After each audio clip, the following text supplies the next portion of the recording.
Ketua DPP Partai Demokrasi Indonesia Perjuangan, Puan Maharani dikabarkan akan bertemu dengan Ketua Umum Partai Demokrat Agus Harimurti Yudhoyono. Sekjen PDI Perjuangan, Hasto Kristianto mengungkapkan, partainya bersedia membuka dialog untuk persatuan dan kesatuan bangsa. Walau ada dialog, PDI Perjuangan tetap memegang teguh etika politik. Nanti Mbak Puan Maharani akan bertemu dengan Mas AHY untuk melakukan dialog, tetapi kami menghormati etika politik. Jadi partai-partai yang sudah bergandengan tangan, membentuk kerjasama, kami hormati. Meskipun demikian, dialog kan sesuatu hal yang penting. Kita bisa berbeda secara politik, tetapi ketika ada ruang-ruang dialog, apalagi untuk kepentingan rakyat, bangsa dan negara, itu merupakan hal yang positif. Kita ini, para pemimpin bangsa ini kan punya visi masa depan. Kita punya semangat gotong royong, maka PD Perjuangan itu juga merangkul. Ya sambil menunggu, toh lamaran dari Pak Anies Baswedan ke Demokrat juga belum turun. Maka ya nggak ada salahnya kita berdialog, dan itulah uluran tangan dari PD Perjuangan dengan mengedepankan semangat persatuan dan kesatuan bangsa. Dan itu hal yang positif. Kami cek responnya dari responden ternyata sangat positif. Ya, beberapa waktu lalu Ketua DPP PDI Perjuangan Puan Maharani mengungkapkan sejumlah nama yang masuk dalam bursa bakal calon wakil presiden Ganjar Pranowo. Di antaranya Mahfud MD, Erick Thohir, Basuki Hadimulyono, Airlangga Hartarto, dan juga AHY. Dalam politik, PDI Perjuangan dan Partai Demokrat memang sering tak sejalan. Pertanyaannya kemudian, akankah pertemuan antara Puan dan AHY terkait masuknya nama AHY dalam radar bursa bakal calon wakil presiden Ganjar Pranowo? Jika benar demikian, bagaimana pula nasib Anies Baswedan yang sebelumnya digadang-gadang diusung koalisi perubahan? Tim TV One mengabarkan.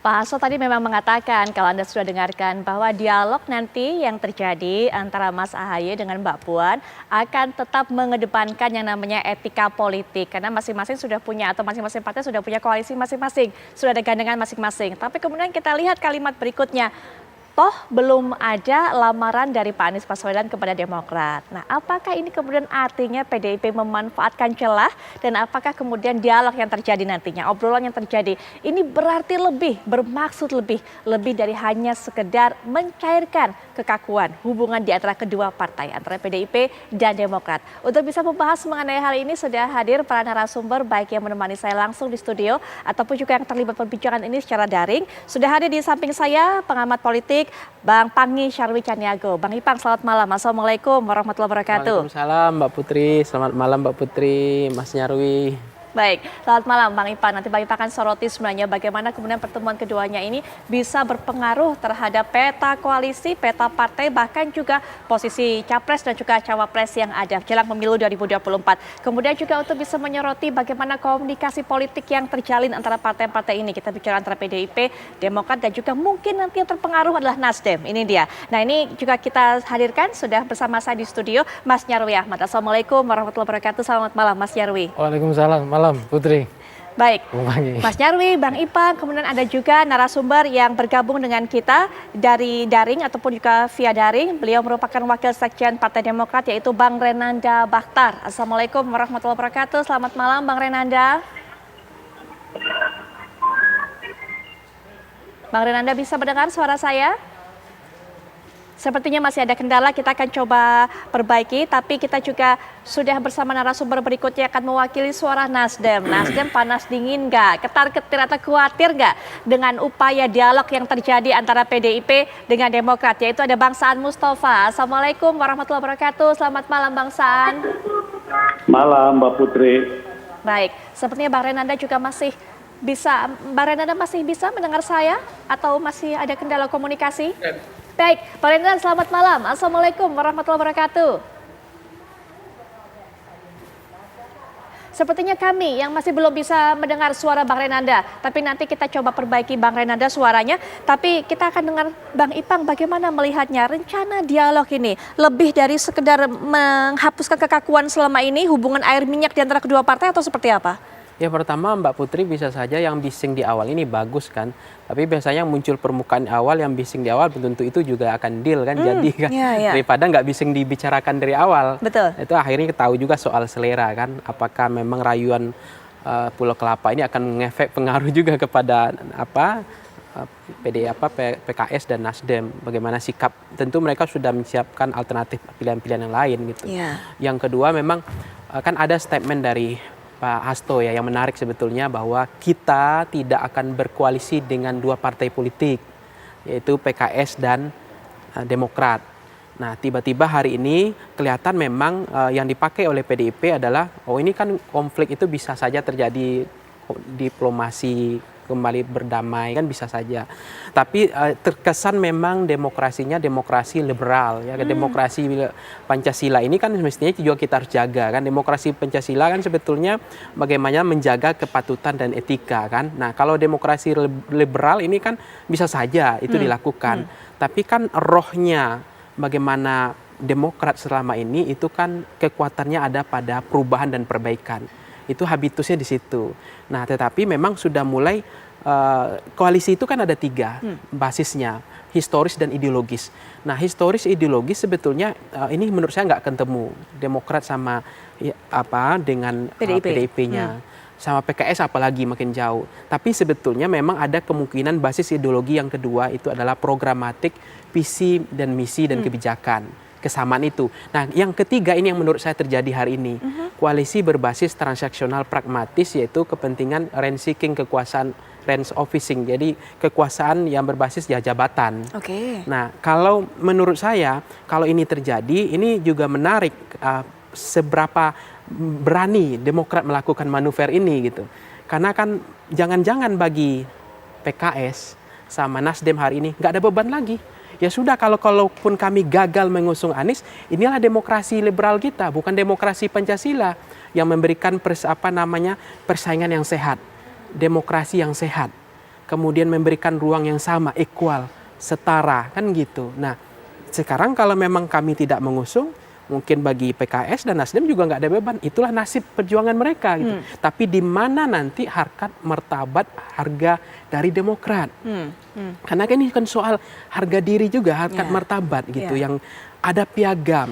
Apakah piagam itu menurut Partai Demokrat ya tidak ada persamaan kepentingan, ya tidak ada beban.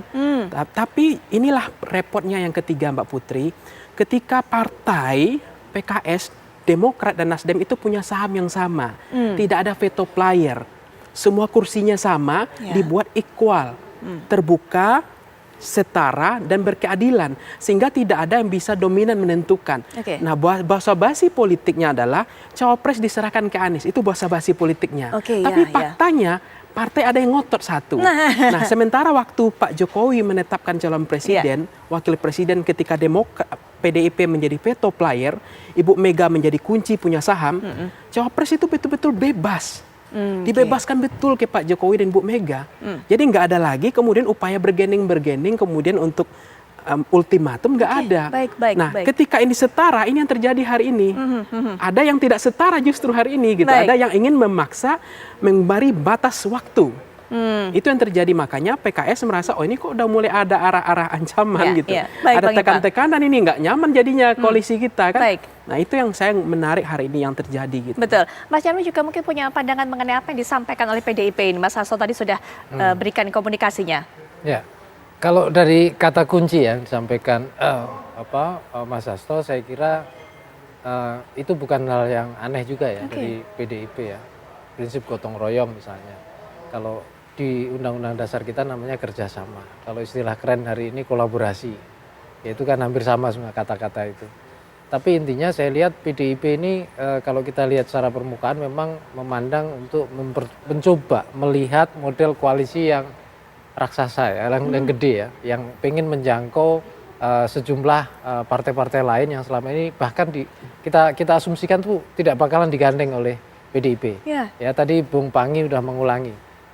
Mas Hasto pernah bilang salah satunya misalnya ya, yang kemungkinan kecil akan bahkan mungkin tidak termasuk PKS kan gitu, termasuk Demokrat kan juga tidak menjadi prioritas. Tapi faktanya dinamika politik kan selalu berkembang toh, sehingga ada kemungkinan tetap bahwa Demokrat di sini dalam konteks ini AHY itu menjadi salah satu nama yang diprioritaskan atau masuk dalam bursa. Nah cuma di situ kan belum ada kriteria tuh.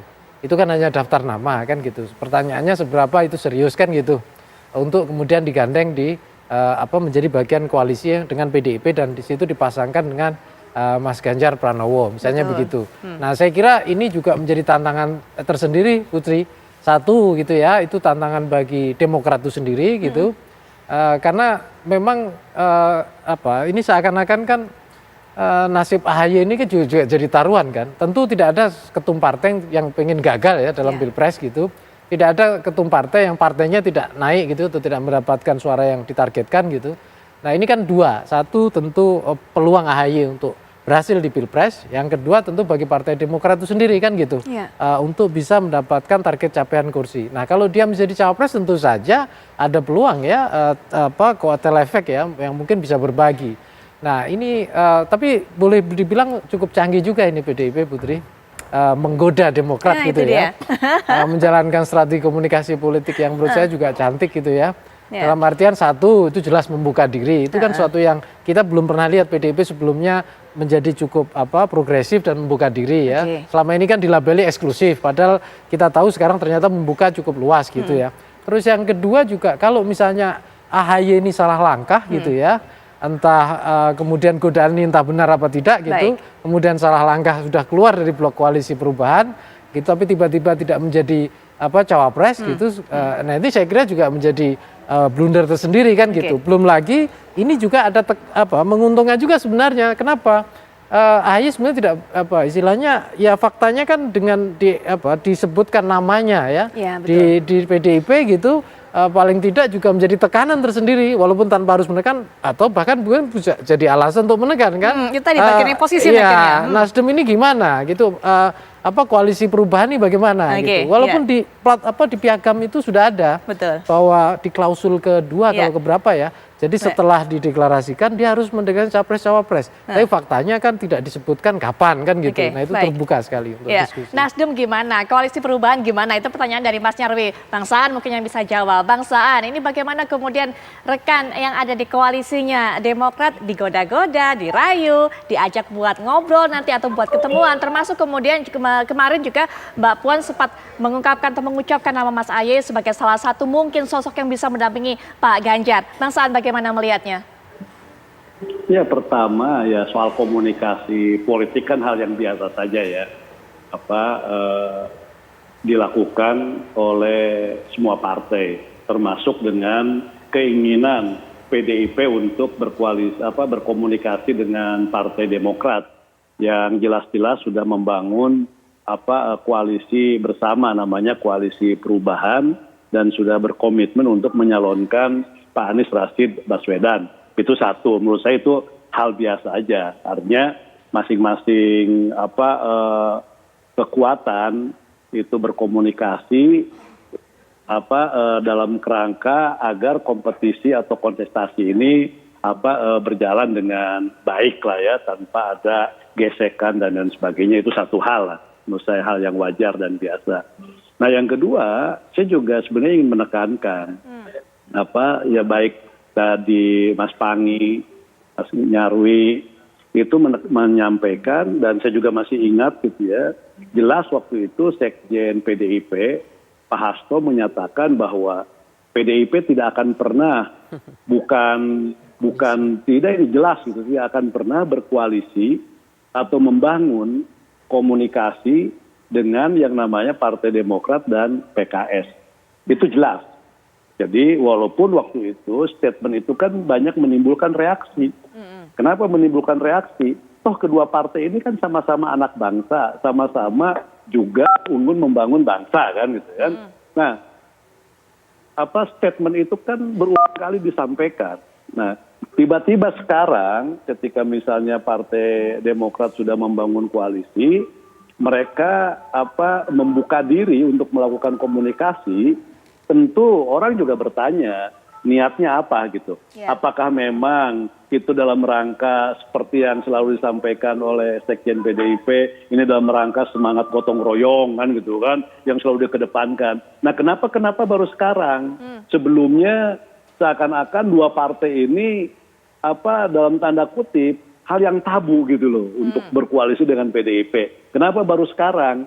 Nah kalau misalnya nggak ada niatan yang lain kan gitu loh. Kalau niatannya memang untuk membangun kebersamaan sesama anak bangsa agar bangsa ini maju, kenapa sebelumnya nggak dilakukan kan? Itu satu hal lah. Baik, Bang Saan mungkin kita tahan sampai di situ. Kalau tadi Bang Saan mengatakan kenapa baru sekarang, apakah Bang Saan kemudian juga melihat bahwa upaya PDIP ini untuk bisa mengajak bicara atau berdiskusi, termasuk juga mungkin nanti kita akan lihat apakah menawarkan kursi pendamping Pak Ganjar kepada Demokrat ini sebagai salah satu cara untuk menggagalkan pencalonan Pak Anies sebagai capres. Tapi mungkin nanti Bang Saan bisa berikan pandangan, termasuk juga nanti Bang Renanda akan berikan pandangannya juga bagaimana sikap dari Demokrat, tapi setelah jeda berikut ini kami segera kembali.